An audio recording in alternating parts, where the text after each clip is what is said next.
Maharashtra bulletin, नई सोच नई दिशा। तर गृह पाडण्याचा निर्णय सगळ्यांच्या संमतीने झालेला होता, पण ते पाडत असताना मला वाटतं मी आता जे बघितलं मी लगेच मला कळलं की तात्काळ या ठिकाणी आलेलो आहे।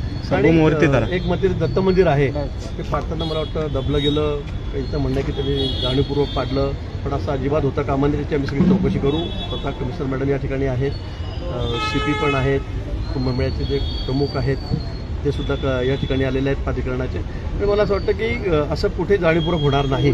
चुकून झालं असेल तर मी सांगितलं की जसं मंदिर होतं त्यापेक्षा सुंदर मंदिर दगडामध्ये असेल, दगडामध्ये सिमेंट तसं आम्ही त्या ठिकाणी उभं करू। कोणाची भावना दुखवल्या जातील हा आमचा हेतूच नाही। कोकण हे काम आमचंच आहे, कुंभमेळा मंदिर हे सगळं काम आमचंच आहे। त्यामुळे मला असं वाटतं की चुकून जर कोणाच्या भावना दुखवल्या असतील तर त्या संदर्भामध्ये म्हणजे माफी मागेल त्यांची आपल्याला पुरोहित संघाची, पण असा जाणीवपूर्वक आमचा उद्देश या ठिकाणी अजिबात या ठिकाणी नाही।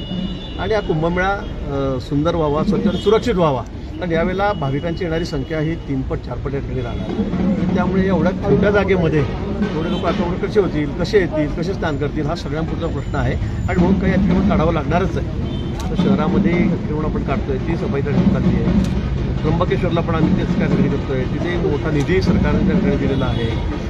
निधीच्या बाबतीमध्ये कुठेही कमी पडणार नाही, माननीय मुख्यमंत्री मोदी सांगितलं आहे। परवा अमित भाईले केंद्रीय मंत्री गृहमंत्री त्यांनी सुद्धा सांगितलेलं आहे। आणि म्हणून मला वाटतं की आता एकचदा ही कामं होतील, अतिशय सुंदर कामं की लोकांना पुढे वाटलं पाहिजे की नाशिकला त्र्यंबकेश्वरला आपण जावं, की सुंदर कामं स्ट्रक्चर आम्ही या ठिकाणी उभं